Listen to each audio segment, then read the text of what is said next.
Holy shit, that song.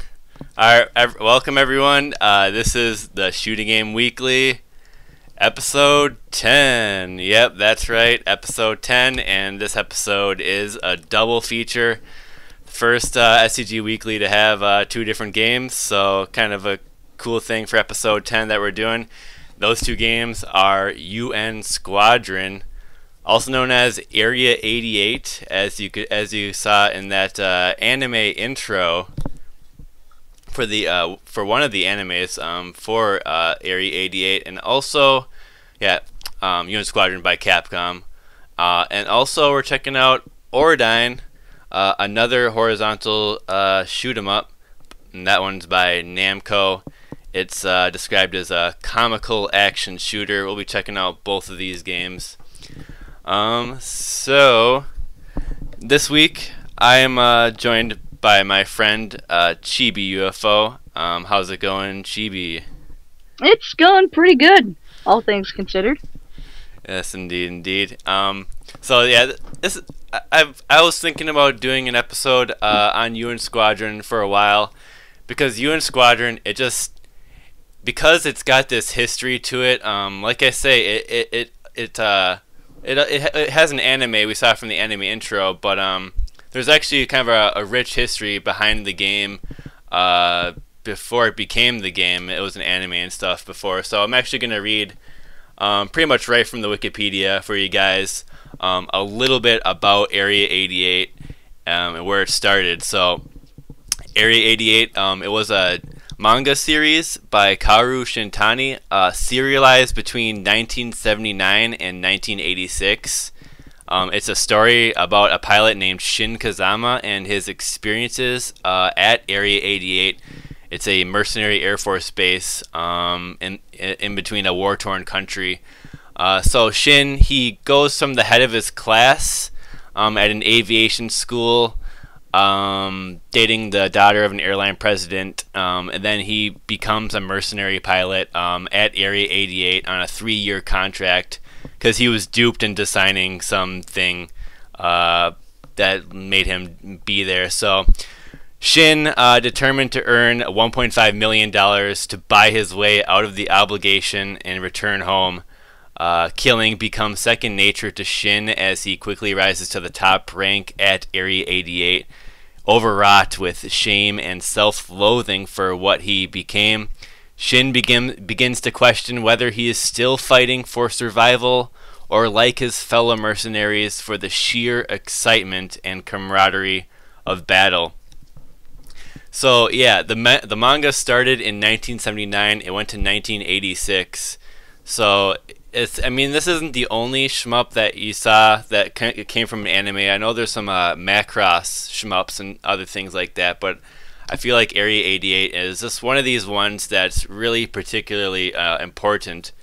Area 88 was actually also, I like this trivia, it was one of the first 3 manga to be translated into English and published in North America. So I like that little little thing there. So the game's got this kind of rich history behind it with the anime.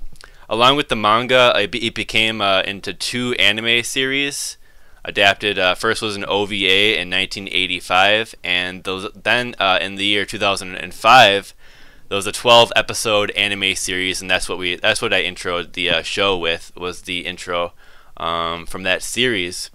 So there's definitely some popularity behind Area 88 in U.N Squadron, and just beyond that, the video game, I think a lot of people, at least in my generation, really kind of got to know shmups from playing U.N Squadron on the SNES. I know there's kind of a lot of people that it's just one of those shmups that really rang true with them. So before we really get into the footage, we're actually gonna be watching 2 1cc replays. I've been watching a 1 credit clear replay with the character Mickey in the game by Kaisero, and it should be pretty good. And just a 1 credit clear, nothing too crazy, not like crazy high scoring run or anything. And then for Ordyne, we're it's a 1 credit clear by a Japanese player, RSR. So before we get into the UN Squadron game replay, however, ChibiUFO and I are gonna share just some stories about the first time we played UN Squadron on the SNES. I don't know if Chibi played on the arcade first or anything, but we'll hear her story. So Chibi, do you wanna do your story first, or should I? Sure. Actually, I have the lesser of the history of this game, but I still find my history to be a little interesting with it. I actually first discovered it by the arcade version, oddly enough, through through a modded Xbox. It was around 2002, and I thought it was a very interesting game. I remember first playing it. It felt weird because I'm like, I feel like this is based off of something, or I feel like I saw something on the internet around this, and lo and behold, a few years later, after remembering I played that game, I looked it up and I saw the history of it between the manga and the 2 anime series. Right. And being able to also play the Super Nintendo game, actually, I played that about a year after I played the arcade version. Oh, okay. You played the arcade first, it was, oddly enough, it was kind of weird, because I was like, whoa, this is pretty interesting. I also find it pretty interesting that for the Super Nintendo and arcade versions, they're the same, and yet they have some odd differences that I think both make them very unique ports. I think I've seen some people say they prefer the Super Nintendo version because there's something just a bit better about it. I can understand, but at the same time, that's all, down to perspective. And the arcade version too, some people who prefer that. Actually, something that I want to comment on, that I really want to make my point across with this game is that what makes this game so unique as a shmup and just as a game in general is that I feel like this game is one of the lucky, and I mean lucky, few of video games in the history of just gaming in general, that not only is it a solid licensed game based off of license that's also really good, because I've noticed that there are some rare times where there's a licensed game where the game's good, but the licensed product itself really isn't that great, but the licensed product itself is good. It has a good storyline, good foundation, good, good manga, and, 2 really solid anime, but the game itself is just really damn solid, and it's great. It is. It's at the same time, it was also licensed by a company that was in their, I consider them to be at their golden years. Yeah, Capcom. That's definitely. Like the fact that you can get you can score 3 home runs. You can kill 3 birds with 1 stone. That's amazing. Yeah, it's like a match. It's almost like a match games. made in heaven with everything that came together for the making of this game. Like, almost. Wham! Actually a good original product. Wham! Good license. Wham! Made by Capcom. That's amazing. Like, I don't think even today I've seen a video game get that many lucky strikes like that. That's amazing. Yeah. I can't help but just not be amazed by that. That's great. And yeah, I'm glad you mentioned the solid gameplay, because it's like this game. It's never been known as being extremely difficult.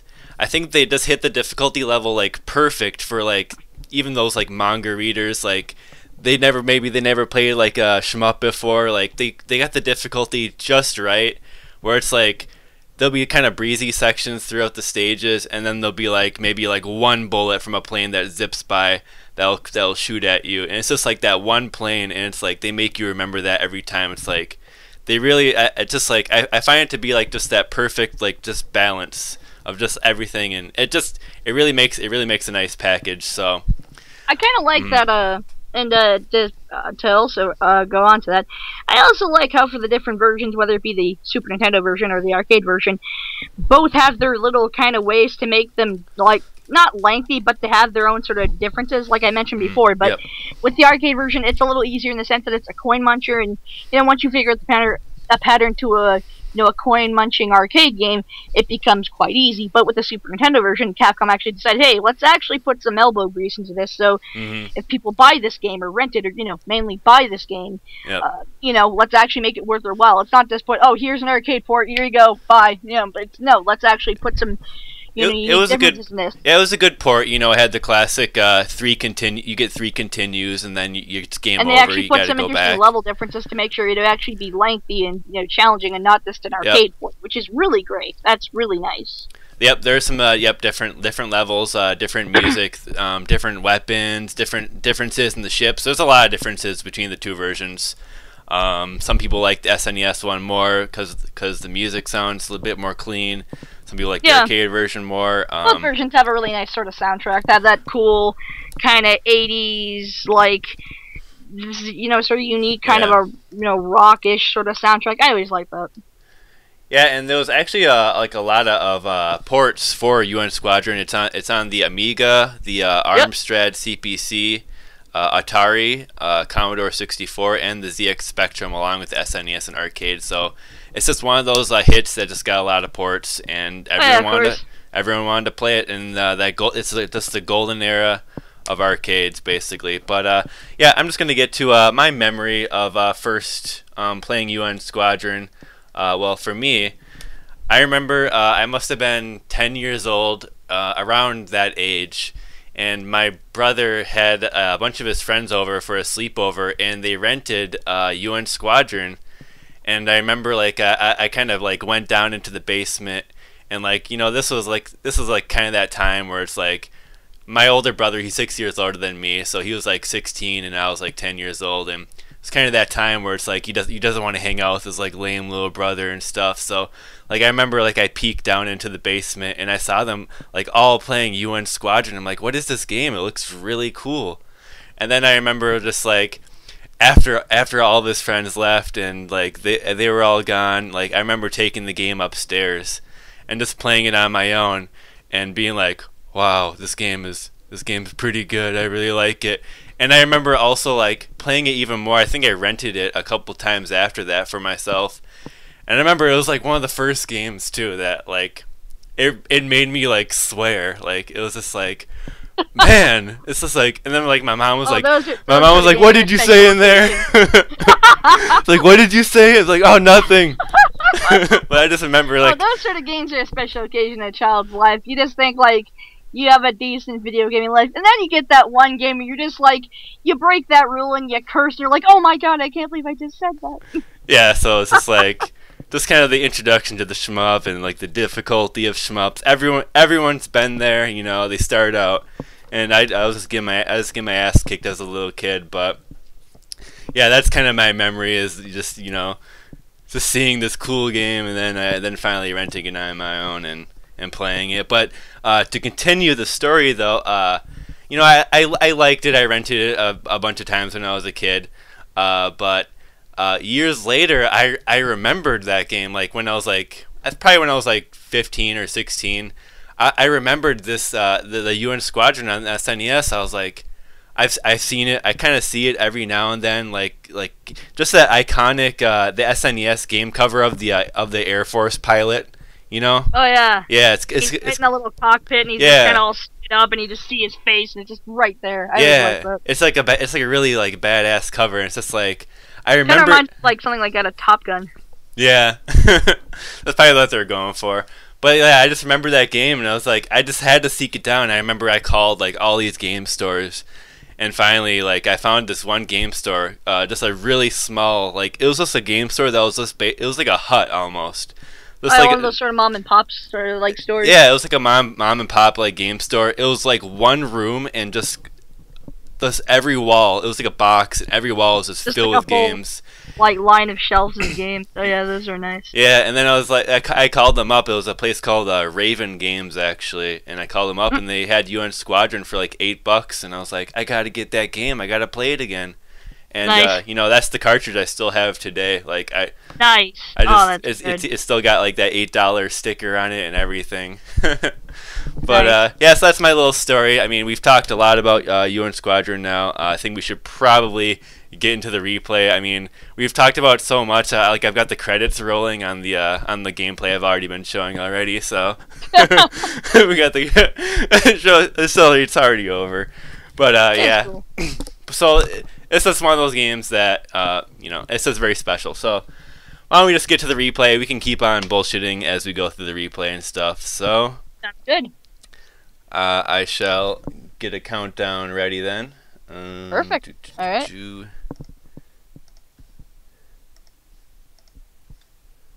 Alright, here comes the countdown. 3, 2, 1, click. Alright. Alright, so here's the little takeoff sequence. You got X-Man. And yeah, like I say, a little mentioned very briefly, but yeah, this game has a shop system. As you go through the stages, you earn money by destroying planes and completing your mission. And then you can use that money to buy special weapons that you use in the stages. I always thought it was interesting that this game had a very odd taste of the rapid fire system. It didn't actually have like a pure rapid fire. It just sort of had like, you make your own rapid fire. It's sort of like, along with the other game we'll be showcasing, Ordyne. Both games didn't exactly have pure auto fire. You just had this like, you know, even if you have an auto fire setting to, you know, emulator or anything like that, it just like, you still have to make your own auto fire. I always like that. Yeah, in this replay specifically though, Kaisero did use rapid fire. But yeah, how it works in UN Squadron is that it's very different. I always thought that was interesting. It's a little different, yeah. How it works is if you hold down, if you just like press the button, you get like a burst of shots. But you can just kind of keep homing that in with that button press. Yeah, like what you can do to get like the easiest way to get all the shots out is you hold the button for like 3 seconds, but after you hold it for 3 seconds, then your shots that come out will stop. So actually, to achieve the manual rapid fire, all you have to do is just hit the button every 3 seconds or 2 seconds. Which, you know, that nice stream. It's nice. It's nice. It's nice that they kind of have the option like that. Because I know it's only that some you could shmups tell do like that. like UN Squadron was its own sort of thing when it comes to a shmup. It doesn't really play. It's not that it doesn't play by the rules, but it has its very sort of different set of like being a shmup. I kind of like that. So here's like one of the first hurdles for players, like those planes that come from the top and the bottom. They shoot those. And they just kind of try to dive. They try to pot shot you from the bottom and the top, and it's like the first time you play, like you always get hit by that. Yeah, always. Until you do the nice back shot too. Until you do the dart back. But you know, one thing, I like that he didn't even give those guys a chance. It's like bam. Yeah. Well, that's the rapid fire. If he didn't have rapid fire, those guys take like. They take like 10 more seconds. If you home it in just right, oh man, you don't even give people a chance. Just blam. Yeah, I mean, if he wasn't using rapid fire, actually, like 2 of those big planes can get on the screen, and then it becomes a problem. They're pretty. Yeah, they can get pretty annoying. Ugh. So also for the viewers, let us know if the music's not quite loud enough for you. Hopefully, I got the volume at a decent level. Oh, he got hit there. So another thing about this is it is a life bar shmup. So you do have a life bar. You can get hit like maybe 3 or 4 times. But I always thought it was kind of interesting about this game too. Yep. It didn't have that one-hit kill. But if you get hit and then you get hit again right away, then you die. Yep. So it's like you're in the red for a moment. Yeah, you give yourself a couple seconds to cool off. It's like Call of Duty, like regenerating health. Or in those sort of other sort of first-person shooters where it's like you just gotta give yourself a couple seconds to cool off. Oh man, this guy's a pain in the butt. Yeah, he just obliterates him with the auto fire though. Oh, yeah. Without the auto fire, like you gotta dodge those little thingies and then the other shots. Like the auto fire is making this so much easier. I like that the player kind of honed himself right into that certain position where he didn't get hit by those giant thing of bombs. Giant load of bombs, but he also sort of just honed himself right there where he could just shoot right in the back. I love that. So he's using Mickey, and Mickey is the character in the games that I believe he is the one that can use the most different kind of special weapons. Yeah. So I tend to play as Mickey whenever I play. Yeah, he gets access to all the cool weapons. Shin, the main guy, his main shot powers up like a lot faster. So that's his shtick. And Greg Gates, he can shoot down forwards as well as forwards. So he covers a lot of area with his regular shot.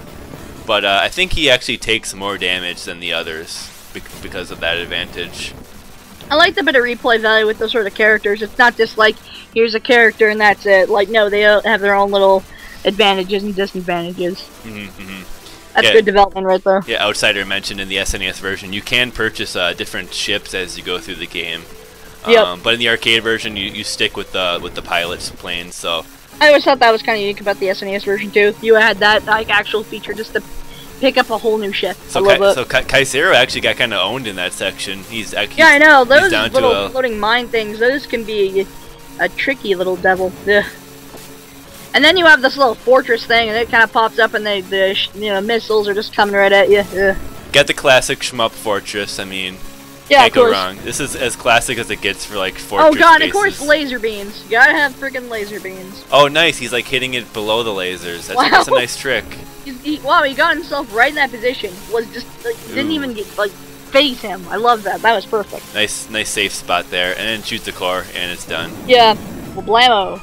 So if you don't destroy that middle core, then like you fly to the end of it, and then you actually there's like a sequence where you circle around and you start flying left. It's pretty cool. That's very different. Wow. So like this merchant guy, like there is like a merchant guy in the anime, so it all makes sense. Yeah, actually, it does exist. A lot of these things that do appear in this game actually do kind of appear in the anime. Yep, and the case of characters, I always like that. That's paying good attention to your license. I always enjoy that when games do that sort of that small little effect. I like that. I remember like playing this for the first time. It's like you saw those portraits of the characters, and it's like I wonder, like as a kid, I didn't quite know like about anime that much, and I saw it, and I was like, that's Japanese anime there, you know. It's like you get that, of course, you get that sort of first look into something like that. When you're young, you're just like, wow, this is something entirely different. That's so neat. Yeah, exactly. That's what you got from games, like kind of the touch of the Japanese culture. I kind of like that with the 80s and 90s. It just had that tiny little dip of something where you just didn't know what it was, but you really wanted to know what it was though, because it really, your curiosity was just going crazy over looking at it. So I noticed Kaisero hasn't bought any weapons or shields, because you can buy shields as well in this game. Yeah. But I can imagine he's saving up his cash or whatever for a big purchase near the end and just getting a whole bunch of stuff. Perhaps. Man, that rapid fire is just owning all those little pieces. I know, seriously, jeez. Come on, man. He's making up for that last level, that's for sure. Holy crap. Man, really without auto fire, that would have taken like a minute to all destroy all that stuff. Like, that's ridiculous. I know, seriously. And now he's just going nuts. Yeah, this is over. Blam! Ooh. Like if you buy the bombs, like you just drop like some bombs like out of the bottom of your ship. Like you can use them on like those little like panels on the thing. Like because they're kind of hard to like line up your shot to get. So it's like use the weapons in various ways, and like you got like the quotes in between the stages. This desert will be your grave. I love that. I love how like grim that is. This desert will be your grave. There's one of the quotes that's just go to hell, and the only in the arcade version though. I love that Capcom tried to sneak in swears in some of their games, even in the home ports. Yeah, hopefully we see the go to hell. I think all the characters say it. Maybe only Greg though, because Greg's like a badass. I think in the NES port of Bionic Commando, there's like one little swear word snuck in, and it's really like bizarre. It's like hell or damn or something.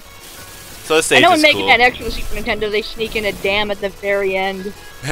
Yeah. It says damn, I think. Oh wow! Holy crap! Love the timing he's having with those missiles. It's like pew right there. Bullpup. Crap. Yeah. He is doing great in this level. Damn. Once again, the auto fire just destroying those rock cliffs instantly. I love how built up his shot is now. Look at how big it is from like the past like 3 levels. Like now it's super like it's really beefy, and 2 levels ago was not that great. It is not pretty beefy. Big. Yeah, so it's just like those power-ups you see, those are just shot power-ups, and the blue ones like level up the shot a little bit more. So I'm sorry, I can't get over how well he's making waste of those those giant blue jets. Just like as soon as they pop up, he just starts firing in missiles. Yep. Doesn't even try to give him a chance. I love that. Just no chance with the rapid fire. Just like nope. Oh, but he couldn't avoid that. Oh yeah, of course. Alright, so here's another boss time. Those couple of little mini planes that kind of trick cheap at you. Yeah, they get a little cheap. They get a little cheap on you. They try to dive you from the back, and they just can't even do much about it. So here he's doing actually some very specific dodging. Yeah. And he did pretty good with the dodges actually. Holy crap, that was amazing. That was awesome. Yep, he did pretty good there. he didn't panic. Like, he just stayed in kind of like one spot and just did some tiny little tap dodges. Yeah, exactly. That's how you gotta do it. That's all you need to do it sometimes. Just like, gotta be really careful. Okay, so he bought a health and a shield, so I guess this stage is hard for him. This is the canyon stage, if I recall correctly. Yep. Going to like going into the thingy. Yeah, that little cave thing. Also, a cool thing about this game is there's secret items hidden throughout the levels. They can be a shield or a bomb, and then also there's point items as well. And they're like Capcom iconic thingies, like Moby-chan, which is it's a cute version of the main character or the main mech. Oh yeah, I remember that. The main mech from Sidearms Hyperdyne. They made like a cute version of it, and they call it Moby-chan. It appears in this game, and when you grab it, it clears the screen of bullets and enemies. Reminds me of some of the other little cutie icons Capcom made for their 16-bit games. Like there's the cow, and there's the unicorn. Yeah, there we go. There's the unicorn. I know the unicorn actually makes an appearance in the there's Moby-chan. Oh, you grabbed him. There we go. He popped his head out. Oh man, nice. And then there's a shield down there too that he activated by shooting. You just shoot the air where the power-ups are. That's how you find them. Oh yeah. I know for the Super Nintendo version of Super Buster Brothers, the little pony that little unicorn thingy makes an appearance. What else? I think in Street Fighter 2, in one of the home ports, there's a couple little Capcom icons that make an appearance, like that little Yaishiki thing, the little pinwheel. Yeah, the pinwheel. Yep. The little shmup guy. I think the pinwheels are from Vulgus, actually. Yeah, I was just gonna say. Yep. So yeah, here we go, boss. Oh snap. Kind of not too crazy. These planes will come by and they'll drop the napalm. That's pretty much all you gotta watch out for. Otherwise, it looks pretty simple. Yeah, it's fairly simple. Oh, the napalm guy got him though. Oh god, he didn't care. I can be a pain in the butt.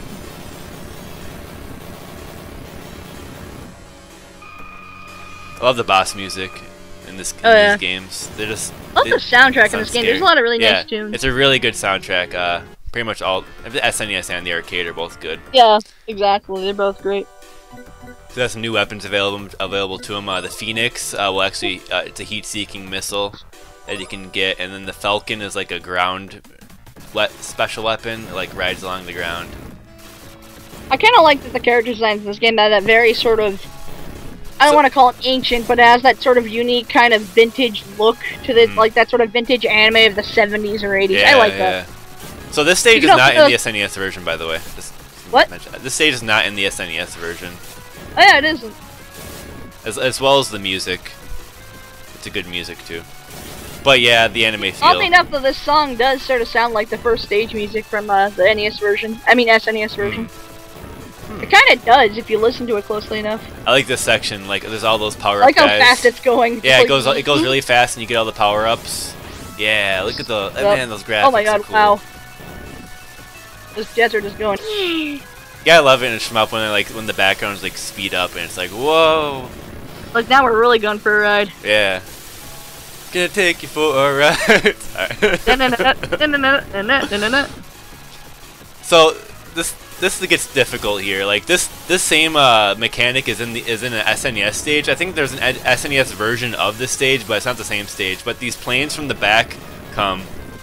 And the Phoenixes are actually really good for dealing with them, but for some reason he's not using the Phoenixes. Because the Phoenixes will, I think he's probably made his own little strategy up for this. He's doing really well with it. Yeah. He's got a little shield item there, nice. So this gets pretty hectic at the end here. Nice positioning, jeez. He missed those little red shots. That was amazing. That rapid fire. Now, without the rapid fire though, like those two planes will stay on the screen forever, and then it's like that one comes, and then they're like sometimes all three of them there, and then you're like, oh shit. But yeah, it gets pretty hectic. This might be probably one of the hardest parts in the game. Looks like it. This boss is not a joke either. We'll see how the rapid fire does with them. Damn, I already got it burning. Oh, what? Dude, that rapid fire. That rapid fire. Normally, normally like, oh, he says it, go to hell. Normally I take out the 2 planes that are like on the sides there. Chibi, you with me? Maybe she... Oh, sorry about that. What was that? Oh, it's just you just didn't say anything for a sec. Oh, no. I was just getting something. Oh, okay, cool. So yeah, that was an impressive finish. Seriously, that last level, that was amazing. Yeah, like I was saying, like normally you have to destroy those other planes. Moby-chan.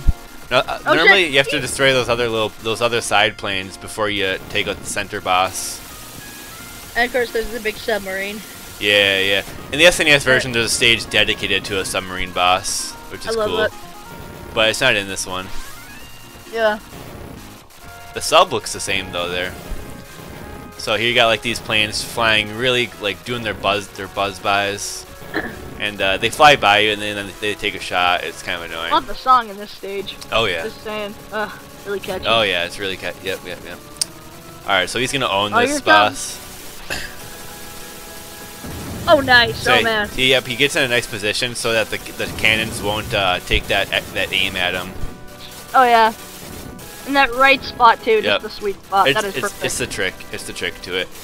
Works in the SNES It's always version. with these sort of bosses that have that very like tight aiming system. It's the littlest sort of movements that really count to avoiding. Yep.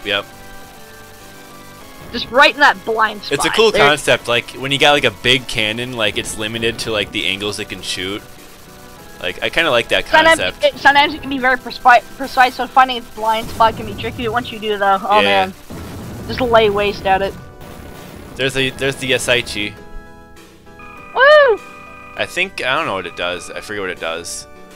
I always like it. It looks like a pinwheel. I like that. I think it's a full health power up. Remember what the she does for other other Capcom games? I know for other ones, I think it just does like a health refill or a free a 1-up. Yeah, it probably varies, you know. I wonder if the cow. I think the cow's in this game somewhere.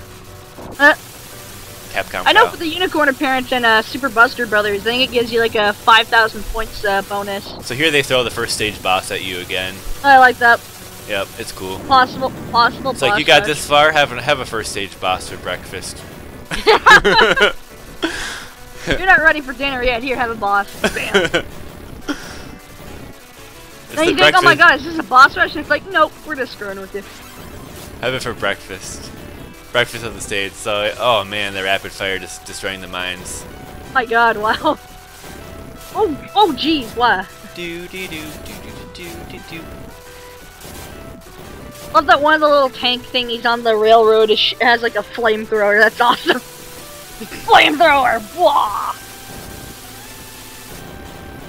Yeah, so this stage is pretty busy. One of the harder stages too, as well. The Japanese version for the arcade actually has a bonus stage, but this is the US version. Huh? I'll have to research that. The bonus stage in the Japanese version, you're supposed to shoot like these mines off of a big plane. It's like it's like the objective. And while you're doing that, very like specific too. That's kind of odd. I like the. The weird thing about it is, even though it's a bonus stage, like you can die there pretty easily. Well, yeah, it really pisses me off when I was trying to 1cc that. Did you 1cc the Japanese version? I have, yeah, I've done both. Oh, nice, awesome. Yeah. The only difference really is that bonus stage. So here, he's in a safe spot right here. You have to use this spot to beat this boss. It's just how it goes. It's a little worrisome because it kind of covers, and you're like, oh no. Look, because yeah, how would you dodge all that? It's like death cover the second I touch an inch of it, like dead, or can I be covered in it or whatever? Because I know a lot of shmups can fool you like that. Where you're like, oh, I can cover you down here. Oh, damn it, and I just die. And there you go. Wow, that was impressive. Without rapid fire, you have to worry about those mines bobbing up and down because they'll actually come at you. Coming really close to you too and smacking you. You're like, oh crap. Yeah. This is the last battle. The UN Squadron will be. Oh shit. It's so fast. I love that. Actually, the Mr. X song that plays there, I swear, it's basically Chocolate Rain. It's like. I listened to it. I swear to God, it's Chocolate Rain. You can almost get into that. Wait, before the stream ends, I'm gonna do a comparison just to prove it. turns around. I love that. Alright, so last stage, this is a big-ass freaking boss. SNES version is different, like, it's a completely different last boss. I love that this game doesn't have, like, normal shmup logic, so it does stuff like this, turning around or whatever. I love that. Yeah, it's cool, So he's using the super shell, it pierces through the ship. What? He's like, oh, what the? Ow. He's like in the ship. Can you do I guess that? he's using the shield as that sort of thing to do that or whatever. That's oh wow, impressive. yeah, he burnt the shield. Huh. Yeah, I was just gonna say, he's probably using the shield as that sort of deflector so he doesn't fucking just immediately die when he gets into it. Huh. That's a good strategy if you can really time it right so you don't, like, just immediately, like, you know how to time it so you can get out of there before your shield dies. Oh, this is gonna be tricky. So yeah, just blow off the nose here. Damn. Blow up everything. Due to the frame rate of the video, it's actually making the shield go away. I like that. Occasionally. Oh, that happens sometimes with recording. Gotta love it. Yeah, the right frame rate so the shield can be counter, otherwise it just looks like nothing. You're like, what the hell? Yeah. Holy crap. Okay, that was intense. Those Wow. missile sounds are like intimidating. Blah blah blah. Oh. And it's, a lot of shmups, I noticed that the laser beam sounds can sound really harsh. It just like it sounds very sharp. Yeah. Like, it almost feels like you're just, you hear that like buzz, like you hear that buzz in your ears and you're like, oh my god, it just, Yeah, feels so powerful. My god, that buzz of like the bullets, like, oh jeez. Yeah. So here we go. He's shooting the stuff to get to the core. There's a little shield power up there. Shoot the core. Okay, I'm sorry, that was too easy. It was too easy. I'm sorry.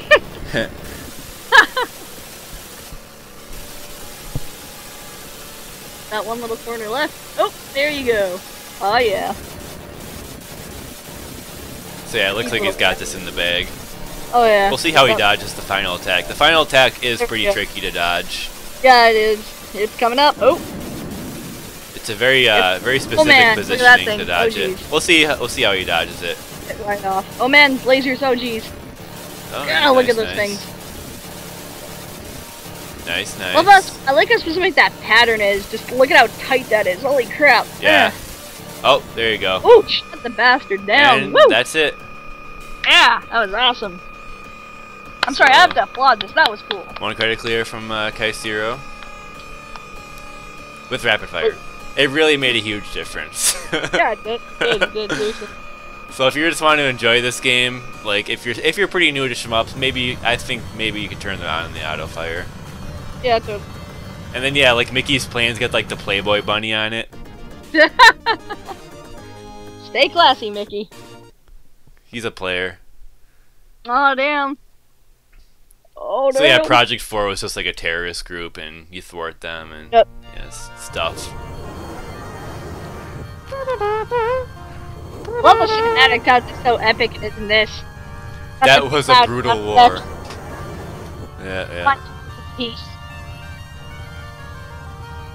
Get the 3 planes. U.N Squadron. Yep. So The credits. that's the U.N Squadron for you. Definitely play this game if you have any interest in shmups. Like, this game will make you want to like shmups, I swear. Like I say, like this game was one of the first shmups on the SNES that I just really liked. It was just that perfect difficulty where it just makes you feel like you're making progress, yet at the same time it's just like satisfying to get through the stages. The game also has just a lot of charm to it with its soundtrack and its graphics. And by the way, just a little extra juicy info for the viewers. If you do want to check out the manga and the anime, while they're a bit harder to find, most of them are still licensed, so you can still watch it and read it legally if you can look hard enough. So just a little pro tip for you, and I recommend checking them out. The storyline to the manga and both the anime are very solid, and they're very just well written. I'd recommend. Yeah, I watched a bit of the newest anime, like 5 or so episodes, and it's good. I actually did the whole series, the new one, a couple of years back. Really good. And I watched the OVA, really solid, and I only read a tiny bit of the manga. It was really good, though. This is not the end of the episode. We have Ordyne 1cc replay we're also going to check out. Alright. We're going to we'll get to that pretty soon here. So there's a bunch of the Moby-chans. Look, they're so cute. Tiny ones. It's like a factory. Thanks. Look at how they're moving. It's so quick. It's just like... I think that's a special screen for 1 credit clearing it as well. That's so adorable. Look at them. They're all so cute. Aww. I believe you get a special screen in the SNES version for a 1 credit clear as well.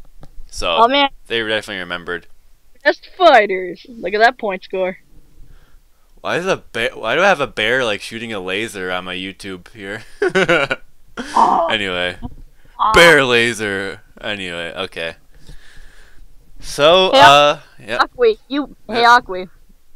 Yep. You barely missed that laser. Oh! What the fuck? Okay, that was a terrible pun. I'm sorry. I'll never do that again. That was the worst pun. Viewers, I'm sorry for making that pun. That was awful. Yeah, that's pretty bad. So, U.N Squadron, anything else to say about it? We can probably get down to Ordyne pretty quick here. My final words for U.N Squadron, it's a really solid shmup. It's a good beginner shmup, too, for the beginners that want to, you know, they feel like some of the more popular games are a bit more intimidating. Check it out. Good game, solid soundtrack for both versions, and both versions have their uniqueness, so it doesn't matter which one you play, because, you know, both have their nice sides to them. I don't think I know anybody who doesn't like U.N Squadron. No one doesn't like it. Even for a shmup, it's just really solid. Capcom really just hit it right on the mark there, you know? Yeah, it's definitely it's one of the classics of the classics for shmups, and that's kind of why I picked it for this week, so... And, you know, like I said before, it's one of the lucky few that managed to hit it on all aces. It was a licensed game that was made by a company in its golden days, and it just had all the right marks, right on the mark. Oh, wait a second. I guess I have heard of someone who doesn't like it. Trap 0xf does not like U.N Squadron. Fuck him! Man. Oh, man, what are we gonna do? Fuck that guy! Alright, now we got that out of the way. Ordyne. Here we go. Ordyne is awesome. Let's see let's get a little intro for this. I'll say my little thing about this, and I'll let you go. All right, cool. So, yep, Ordyne, released in 1988. This is Namco has officially described this horizontal shmup as their comical action shooter. So yeah, 1988, released before U.N Squadron in arcades, which was 1989. It also has a shop system, and I think this shop system idea pretty much stems from Fantasy Zone.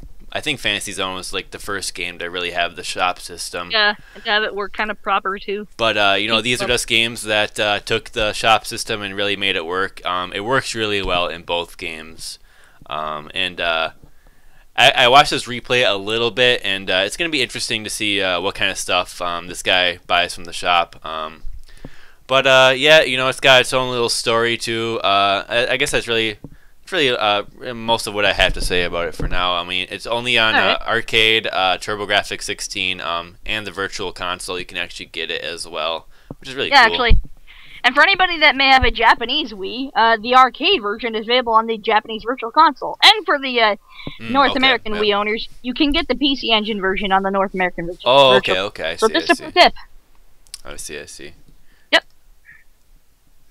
Oops. All right. Well, to start off my end of this little thing for Ordyne, well, I'd like to think of this episode of the of this series is that with U.N Squadron and Ordyne, it's sort of a halves, where I think with U.N Squadron, it's sort of Aqui's important half of this episode. Yeah. I'd like to consider Ordyne as sort of my half. This is basically why I had you on, because you love this game. ChibiUFO loves this game. Oh man, I pretty much introduced Aqui to this game. Like this game, it's like this game's sort of rare in that even for its flaws, and trust me, it has quite a few, there's just something that I love about this game. It's just that like it has this nice charm to it that I think a lot of Namco games in the 80s had. The soundtrack was great, really solid. The graphics are good. Just so much charm in this game, even for its lackluster parts. I can't hate this game. It's so charming. And okay, and like I said before, to each sort of half of this episode with UN Squadron, I think that's sort of Aqua's sort of big half of his. This is what kind of made me into a shmup player. Yeah. Ordyne is that game for me. Really? It's what made me sort of a shmup fan and a shmup player. And did you say you played this in an arcade? Or actually, no, I didn't. Oh, you didn't. But no, I didn't. But I have a pretty interesting little backstory to this game. Would it be okay if I share it? Yeah, go for it. Go for it. All right, this is not too lengthy, but it kind of gets a little lengthy. But I'll try to cut to it short. Okay. It's the Christmas of 1999. I have a PlayStation, and it's Christmas break. I'm out of school, so that was great. And, just enjoying my break off. Right. I didn't exactly have, I don't think anybody does, but I didn't exactly have the greatest childhood, but I didn't exactly have the worst. But at Christmas time was that sort of special moment in my life where everything was nice, everybody was peaceful, and just a nice time of the year. Sure. And I rented a giant load of games to keep myself sort of occupied until Christmas Eve was over, so I don't have to get I wouldn't get too excited. One of the games I rented for my PlayStation was Namco Museum Volume 4, which I already loved the Namco Museum games, and I'm a big fan of just anthology games in general. I like the experience, just the fact that, companies will have that where, they'll release 5 of their old games on a classic, on a set or anything like that for their consoles. I appreciate that, because sometimes I just never really got the chance to play it in the arcade, so now I get to actually play them, for a legit, in a legit way. Collections are cool. I appreciate that.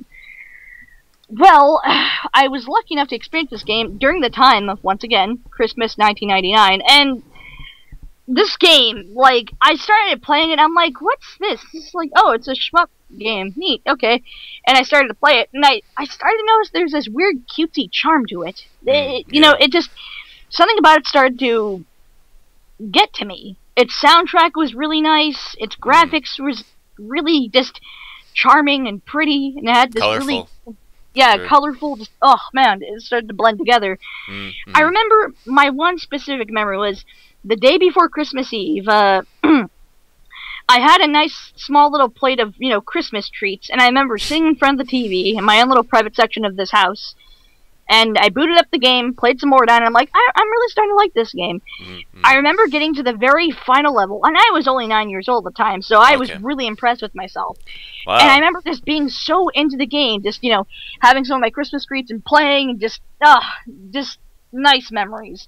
Listening to the soundtrack, and yeah, this is sort of mainly my backstory to Ordyne. I see. It just really clicked with you at that time, and at that time in your life. And it really got to me, and there's a lot of sentiment to this game that I love, and even with its flaws, once again, I love this game. It's funny, there's these little scenes after the stages where the characters and the bosses are playing together. It's and makes you laugh. It kind of got to me. It's like you think at first, oh, this comes off serious, and then you see the little cutscenes. It's like, oh, that's so cute. It's like, hey, it's no hard feelings. We're having fun. We're goofing off. I like that. That you see them as little chibis, and it's all cute. Right. Okay. Well, thank you for sharing that. That was lovely. It's no problem. I appreciate it. Thank you for listening. So yeah, it's just it's a cool game. I mean, you got the guy in his little plane. His head is sticking out. It actually reminds me of Sky Kid, it's also by Namco, where they had I can understand that. It kind of has that weird approach. I always thought of this game. It just has the guy just sitting in the on the cockpit type of thing. Just like a little biplane. It's just like I'm flying this way on the air, but it's a biplane, whatever. A little tiny plane, pretty much. I always thought of this game as sort of like Namco's answer to Parodius, because it just feels like it has that sort of approach to it. But I always appreciate this game at its own little merits. Definitely. So do you know about the story of this game? Well, it's actually very simple, especially with the case of being a arcade game. But these two scientists, and they actually have names. They do show them in the ending credits, but unfortunately, it's only in Japanese. Well, yeah, I got the wiki up here. It's actually the main character's Tomari. The main characters' names are Yuchihiro Tomari, that's the first player. That's the guy with the big, orange set of hair or red hair, and his partner Sunday Chin. Chin. I know. I was like, and that's the second player. And with two of those players combined, that's what makes the game. And to the storyline is that basically, Yuichiro's girlfriend was kidnapped by this evil doctor. Mm-hmm. I can't remember the evil doctor's name. Dr. He kidnaps her, though. What? Dr. Kubota. There we go, Dr. Kubota. Anyways, he kidnaps her, and, they're like, oh no, well this sucks, so, we have these planes, I don't know if they're fully ready yet, but, we'll just have to make do with it. And so they go for it. Yeah, it's pretty simple, yep. Just rescue the girl. So, it's not a charming way, because it's not too obnoxious with it either. It's like, well, you know what, we have to make do with what we have. So we have these little biplanes, let's do it. Let's go for it. Alright, well, without further ado, we should get to the replay before this gets too long. So, right. I shall get the countdown ready here. Perfect. We shall, yep, so it's not too long. It's like a, 23-minute game. A little bit shorter than UN Squadron, so it should go by pretty quickly. I suppose maybe... Yeah, I think we're good. I think you will be. I think you'll be surprised at what this guy does, because it seems like he really knows the game pretty well. Japanese player. RSR is the player of this game. Awesome. So, all right then. I shall do the countdown. Alrighty. 3, 2, 1, click. Perfect. And just before the game starts, well, it's already starting now, but to give everybody a heads up, for any of the listeners out there who might be, fanatics of the video game music scene, the soundtrack to this game was actually composed by Shinji Hosoe. Yep, big Namco composer. Yep, really big composer, really underrated guy, really makes some really solid game music. You might recognize him for his soundtracks on games like Street Fighter EX Plus Alpha and some of the other Arika games. Dragon Spirit. Oh yeah, check out the guys, and check out his biography and his work. He's amazing. He's still doing stuff. He actually composed some music for Ginga Force. Just came out. Oh yeah, he's fantastic. Seriously, his music is just I can't praise it enough. It's great. He's really good. He's one of the all-stars of video game music composing for sure. Up there with Yuzo Koshiro and some other ones. Those all-time greats. That's how great he is. Like, just seriously. So he went to the shop there and he bought the shield here, but it comes with an little extra shot too, which is also pretty useful. Now, do you know about this Pac-Man eating thing? He's eating the shots and he's got a little Pac-Man mouth that's shooting the shots out. Have you ever seen this before? Yeah, actually, I've used this a couple times with the shield, where it's not just a shield you get this extra little shot thing. It gives out this big, array of orange ball things. Yeah. I don't like this thing. It has good range, and it gives out a lot of good damage. How does the Pac-Man thing work, though? I don't know. Oh, okay. It shoots it out, though, like what shoots the orange balls. Because, I never noticed that, because he's getting the bullets, and then he's, shooting them out once the Pac-Man face is, loud enough. I guess it's like a regurgitator, where it's, eats it up and then, spews out. Yeah, I never figured out how to use it, so it makes me wonder. Could be a very subtle reference to Pac-Man, Namco. Oh, well, I mean, obviously. Shinji Hosoe is the composer. Yeah, Shinji Hosoe. Great composer, can't praise him enough. By the way, fans of artwork, go on Pixiv and look up Ordyne. There's some really cute fan art in this game. Yeah, really charming. So he just shot the core, hardcore, and then I like how the ship just goes. I love a little bit of Boat 7. Oh, and look, first little bonus screen of the Chibis. Look, they're playing in the boss too. Yay, we did it! They play with the boss. It's so cute. That's so cute. I know. Okay, we didn't mean anything by it. We're just trying to get by the day. And then the random voices for the enemies, I think they're saying Pokiya, Pokiya. What the fuck? They're saying Ukiya, yeah. What does it mean? I don't know. It's just some random thing. We need some Japanese guy in the chat to tell us. Here's the little lucky shot game where. Oh dang! He got the points. Nice. Dude, he's godlike, man. Godlike. Always stop by a Dreamco little game. Those can have some very good chances. Yeah, for you. The Dreamcos, you just go in them and there's a roulette game that you play, and all the bonuses are good. You get a big points bonus or a really cool weapon. It's almost guaranteed that you'll get something nice out of it. Trust me. Yeah, she said go on Pixiv and check out the artwork for this game. It's really cute. There's some really cute fan art. Here's something that's coming up in this level that I find to be very strange. Yeah. Well, this game is very lighthearted and very just, cutesy. It's not on this scrolling background, but it's going to be on the next one.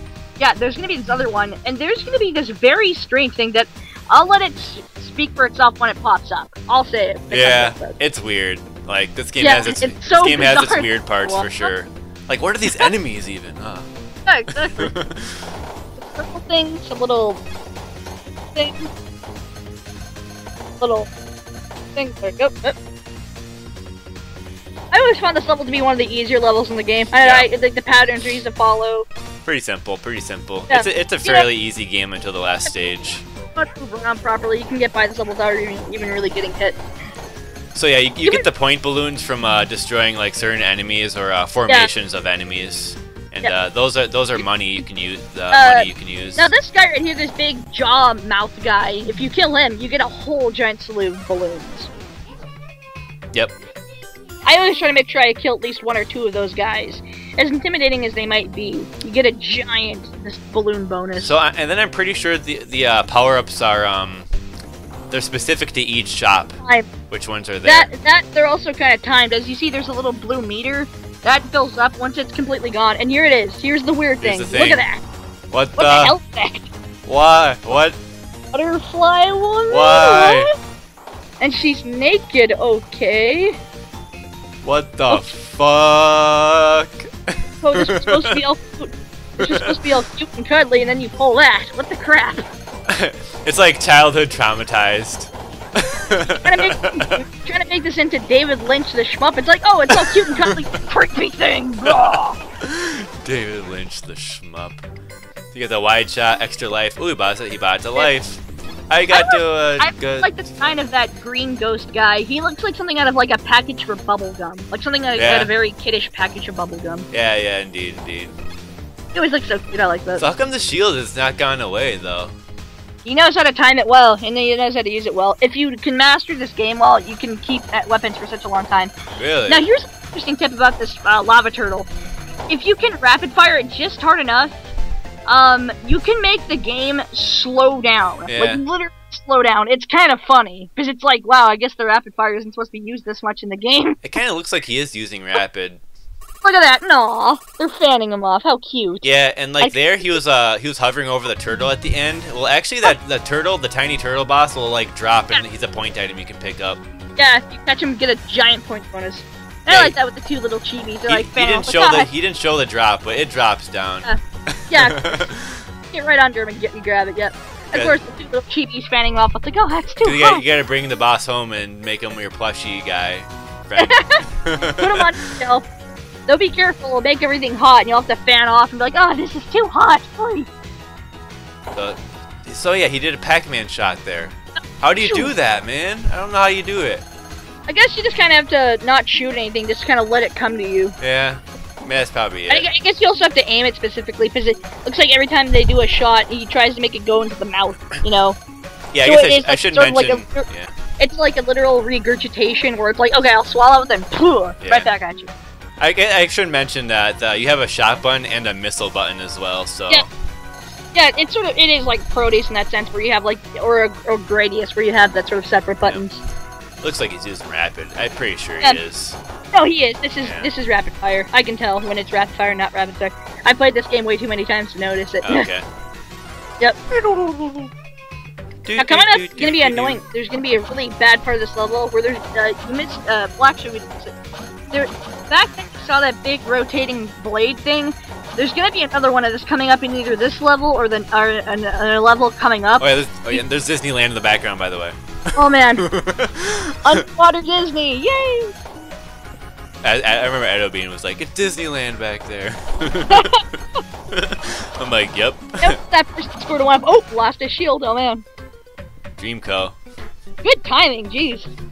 I'm guessing that this guy's so good he can do the roulette so he can get the score. Yeah, exactly. What does he get? He does get it. Nice. What a that's not a true roulette if you're actually manipulating it. No, I guess he just really wants the points, you know. Oh yeah. for sure. Yeah. I'm impressed with how this guy is just using the normal shot like it's nothing. That's great. So I guess it's like a score run as well as a 1cc run. Yeah, This boss is fun. Oh, he died! Oh! Oh, he died! There you go! Woo! Alright. I like when you die, it's like, bonk. Yeah. Look at that! Look! They're playing. Off me! You're squishing me! Ah! Okay, this level can be annoying. But I will think this is my favorite song in the entire game. Oh, is it? It's a good one. Get this. You got a speed up plus a thing, a speed up plus a fireball thingy, and then a three-way shot there. Yeah. My favorite game. This song is awesome. It's nice. You got a little water. You go in there, it slows you down. Yeah. This part of the game is so hard. The game would actually be really easy if it didn't have these random parts where you have to like shoot a thing and make it spin constantly. Yeah, you kind of gotta know like how to do it. A little yeah, bit. and you know how to time it properly so you can get right in there so you don't get smacked The by it. first time you play, you'll probably shoot it like a bunch of times, and it goes so fast that you can't slow it down. Yeah, or you can, but you have to hit it on its rebound instead of like shooting it forward. Yeah. So be wary of that, players who want to play this game. There's also little odd things. They're not too hard to avoid, but you know, you might, make a mistake. Yep. Oh, this part, there you go. Oh, that Take was it slow. massive. Take it slow. That was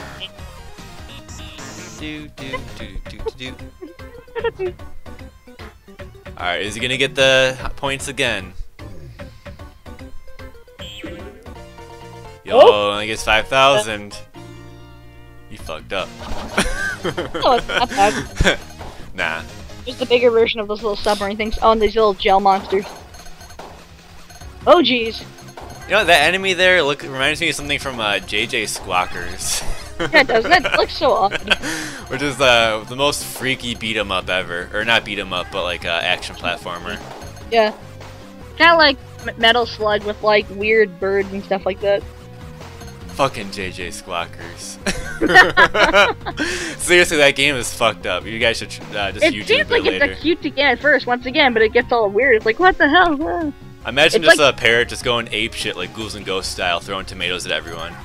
Like, oh god. It's like Huli Rula. That game is also terrifying. Yeah. So shoot the core. I like in this boss music. There's like a random like. Meh. I always imitate it. Oh, that was great. Meh. I like when songs have like random voice clips. Look, high five! High five! Woo! It looks like they're playing rock paper scissors, and then like the burger, like a burger is like jerking it in the background. Oh, okay, all right. I always thought like he lost. He was like, "Oh, I lost. This sucks." They left him out of the fun. All right, so we got another video here, 2 parts. How dare they? So let's get ready for the countdown. All right. All right, 3, 2, 1. Burgers. Every day, burgers Every day. So we got underwater stage, pretty interesting. This level can be kind of tricky if you're not too careful. Yep, this is where it really steps up the the difficulty. There's almost going to be a bit of a bullet hell scene coming up if you're not really careful. Yeah, like, yeah. Like, oh god, it You gets gotta so kill the insane. enemies before they start doing their shit. Yeah, With those these guys, guys, yeah. Doodaloo, doodaloo. This might be my favorite song. Doodaloo, doodaloo, doo. It's like, oh man. Sounds like it's kind of leading up to something though. Like it just like the way it sounds. Like oh, Yeah. I'm leading up to something. Yeah. Boing. Oh, What was that? We'll see. Oh yeah. Oh, shield. Pac-Man. By the way, for any potential players of this game who might want to check this out, don't worry. There's an English version of this game, so it comes all in English. It has English text and everything. Which one is that? Of Ordyne. It's there's one for the PlayStation TurboGrafx? version. Oh, there we go. No, there's one for the PlayStation, which is in English, and there's an English ROM for the arcade version Right, for the people that want to play this on main. So don't worry. Yep. It's accessible a bit. Yep. So here you go. You can spin this thing Oh, and get that's- some point yeah. items. I don't know why he doesn't shoot it the more. I know. Wait. It's so crazy. He got like a ton of. Where did all those balloons on the bottom come from? He shot a giant enemy. Sometimes, Okay. sometimes there's giant enemies that once you kill them, they just like explode as balloons. How does he keep the shield so long? I just don't get it. You it's just proper, like, just proper timing and shit like that. Like, is he keeping it from absorbing bullets? I think. Okay. I don't even remember seeing the Pac-Man there when I get the shield. Oh no, it's there. It's there. Must not have been paying that much attention. That happens. Don't worry about it. Yeah, that thing can make the bouncy rocks. I think it's because I never got the shield that much in my playthrough. Yeah, you may not think like, oh, it may not be useful. I don't think I ever used it that much. For certain players, it might be super useful to them, and it happens. Maybe just likes boss using coming it. up. Here we go. Oh, this guy can be easy if you know how to do it. It can also be a little different if you don't know how to time it well. I like this boss because it shoots those things look like nerds. Yep, they do look like nerds, exactly. Yeah, and the end. I think I said that in your playthrough. I'm like, those things look like nerds. They are nerds. Look at that. Ah! Oh, I got scared. See? Ah, it's got fangs and everything. They're both Seriously. scared. They're just like, ah! It's Seriously, scary. calm down, boss. Alright, so here's the boss rush. It's pretty fun. I like And, that the like, pattern change for these bosses too. They get really crazy. Look at that. Whoa! it's a good boss rush. It's a pretty good boss rush. I like the background here too. It's pretty. And what the fuck is going on with this guy? Like are they drunk in there? What's going on? They've been drinking. I bet they're all thrown up. Oh my god. We'll do the loop-de-loop, sir. If they do that many loops, oh my god. How'd we get them? Do the loop-de-loop. Alright, so we got a blue turtle. You can also slow down the game on this part too if you auto fire him like so quickly. Quickly enough. Oh, there you go. We're doing the loop-de-loop, sir. The turtle's gonna fall again. Oh, you got him. There you go. I have no idea what determines the point value for the turtle. Sometimes Yeah, it's like only 1,000. And I like that the background of this level is sort of like a remix of the first level, whereas in the daylight now it's like the evening. I like that. You suck. Aw, the hands. They're like, That was like the sad version of the music. Yeah, there's always sad versions of songs in this game too, when you go into any of the bonus houses. Yeah, this boss is cool. Ooh, the firebomb. Yeah, the firebomb's really, really powerful. Like, yeah. If you know how to time it right, you can just one hit kill the boss, even though he can be so annoying. Yeah, Oh, he's God. gonna trivialize the boss rush here. He's one of the more annoying bosses. He's probably the worst boss in the game. Like, Yeah. the boss. Yeah, he is pretty tricky actually. Got the mystery bag, the one-up guy, and the What is the triple mystery? shot. I don't know what was in the mystery. It's a probably mystery. some random thing. It's a mystery bag. That's the Oh, point. he's just. Oh, big Pac-Man. Oh man, here it comes. He's doing the Pac-Man. He's Yep. doing the Namco. He's absorbing. Doing the into- Namco. Man. Pac-Man Oh, power, bitches. Oh, that was a great strategy right there. I'm sorry. That was pretty cool.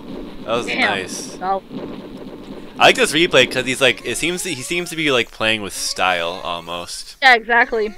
He's really trying to observe how the bosses fight, and he's like, all right, no. Well, Get them he could have avoided the quick kill for more style points, but Yeah, oh god, this multi-rocket thing. yeah, those are good. Those are good. Oh god! But he just went in there for no reason, it seems.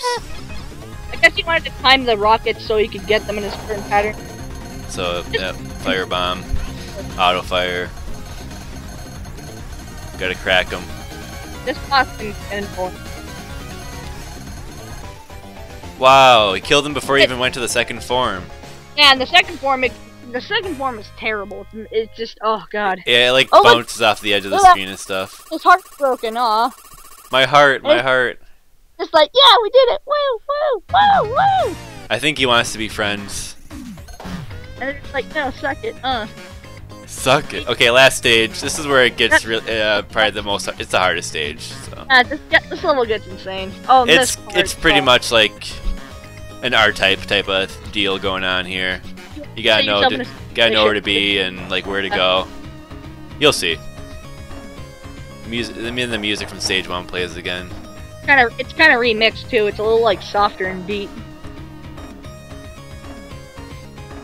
Not like the song's the same as the, but it's pretty. Oh, you cut out a bit there. So this part's cool because there's these different arrows, and then the dotted ones make it go extra slow. And there's the turrets too. This can get annoying. Dunk. Oh shit. You got donked.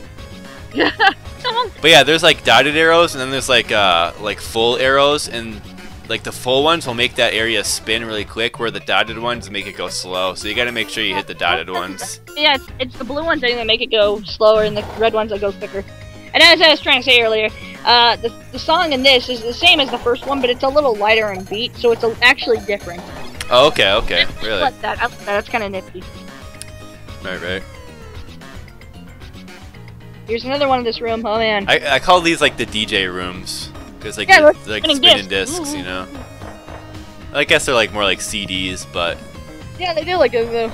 I know in the game over screen, if you game over there, it's like a giant spinning disc. I always thought that was kind of. I guess they like CDs. Exactly, what the hell.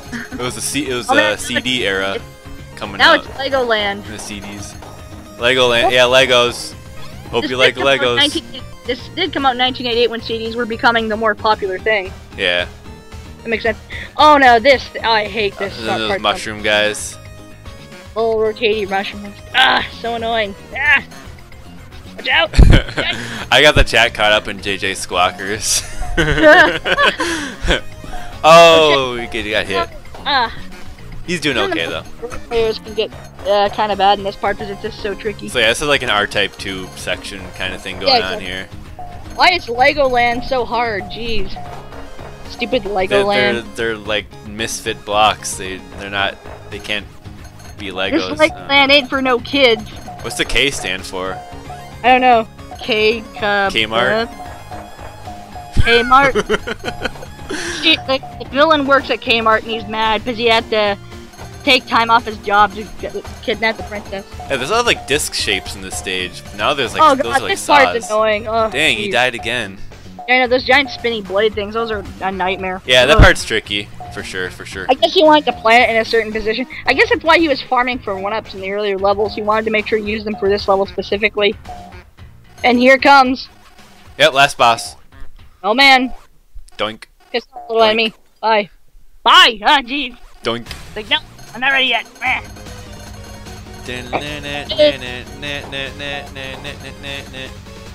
He's bouncing. He's tricky. Look, he's a. Whoa, that rapid fire. Oh, that was. Well then. That's great. You just skipped like 30 seconds of that boss. Hey, do you ever notice that girl in the window looks like Wander Momo from that Namco game, Wander Momo? Maybe a little bit. Like her in that sprite, that one specific sprite. It looks like her. Holy crap! Wander Momo's cool. I know. So here's the ending. It's pretty weird.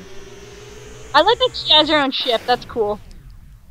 Screw that weird place thing. Blowing it up, making it into a tree or whatever. Now trees are better. And then a splash sound. Yeah, I know. What the hell? Let's go into it. 3 times.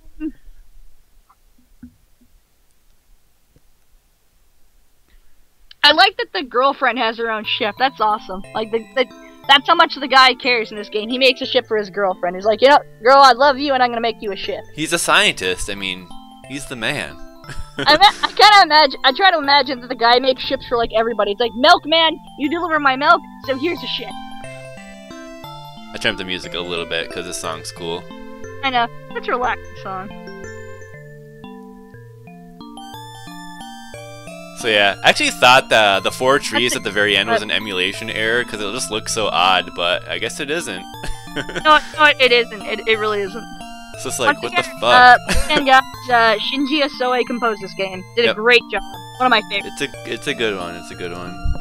If you can, look up his work. Shinji Asoe. He's great. Just can't break. Yeah. That's what I said earlier. I kind of imagine the main scientist guy. He makes ships for everybody.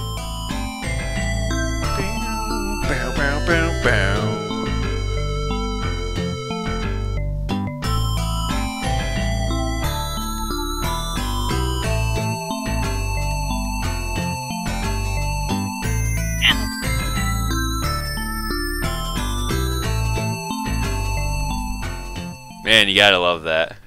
That is perfect. Gotta love it. And Spy's gonna enter his initials. Yep, here we go. I love this little song here.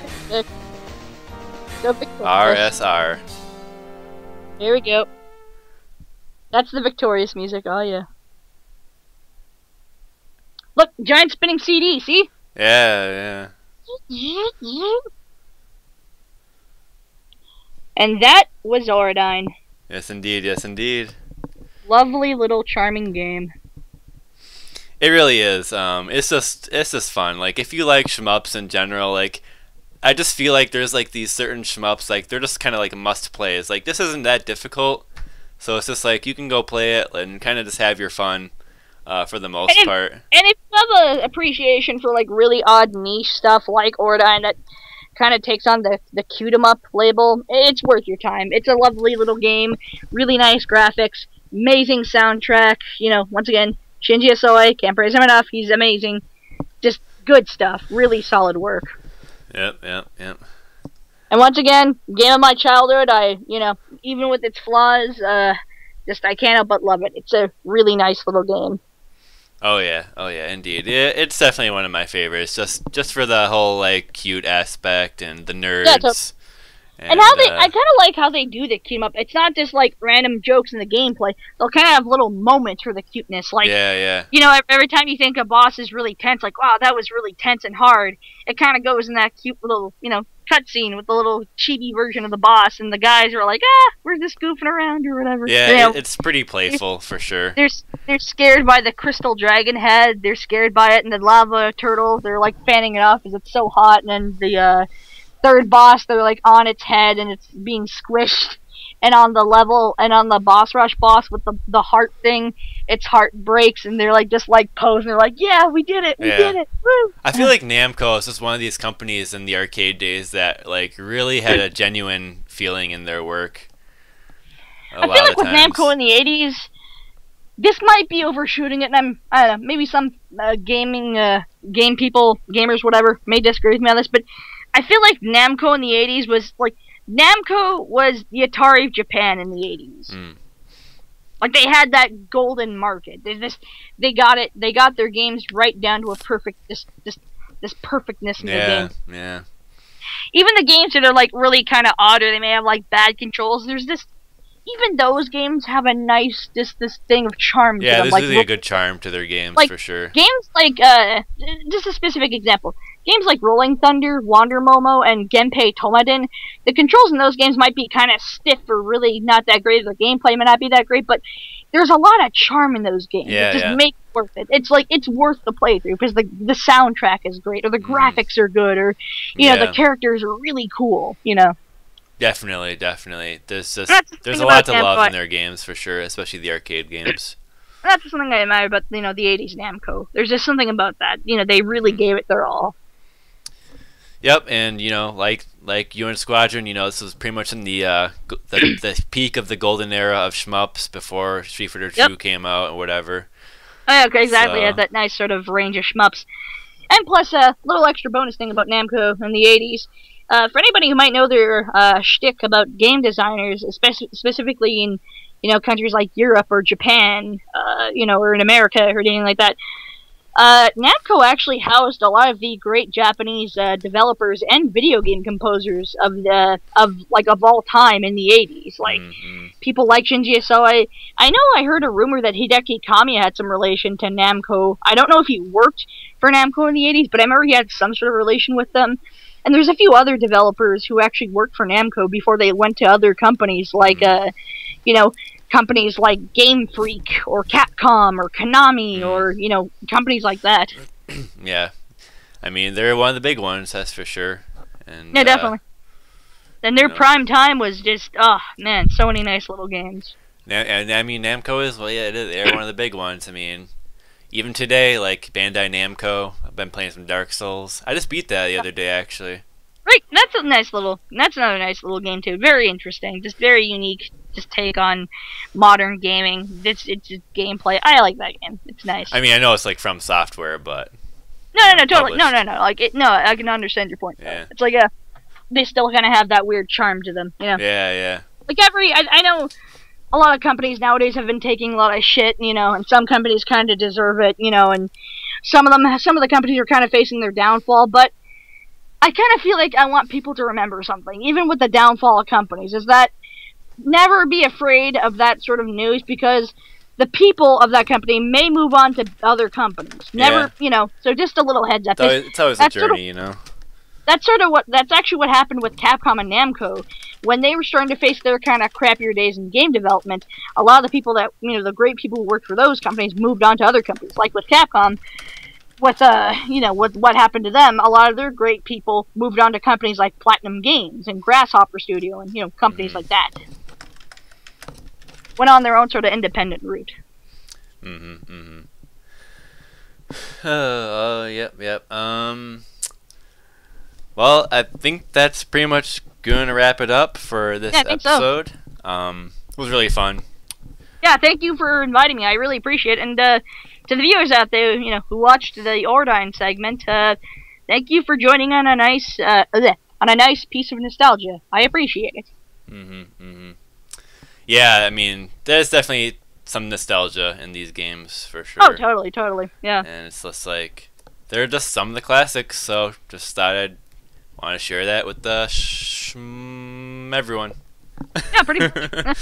They're the classics. Not. So, I mean, I kind of want to end the show with like an ending clip from the anime or something like that. I'm trying to. Oh, cool. Trying to kind of find one. I think this might work. Alrighty. Thanks, guys, for joining us. Really appreciate it. Yeah, thanks for coming on, Chibi. And yeah, of course. By the way, thank you too, Aqua, for inviting me. I really appreciate it, and I had a lot of fun. Thank you. All right. Well, yep. So next week, I think we may be doing Mochi Pork. I know I want to do that coming up. But yeah, as usual, if you have suggestions or any feedback and whatnot, just please feel free, leave a YouTube comment or whatever. But yeah, that's gonna be it. So yep. Goodbye, everyone, and have a good week. Take care, guys. And I shall leave you guys with an ending clip from Area 88.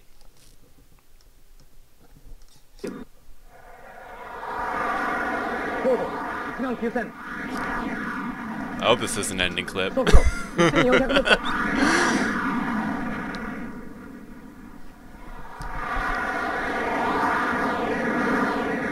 Course is all clear. Go!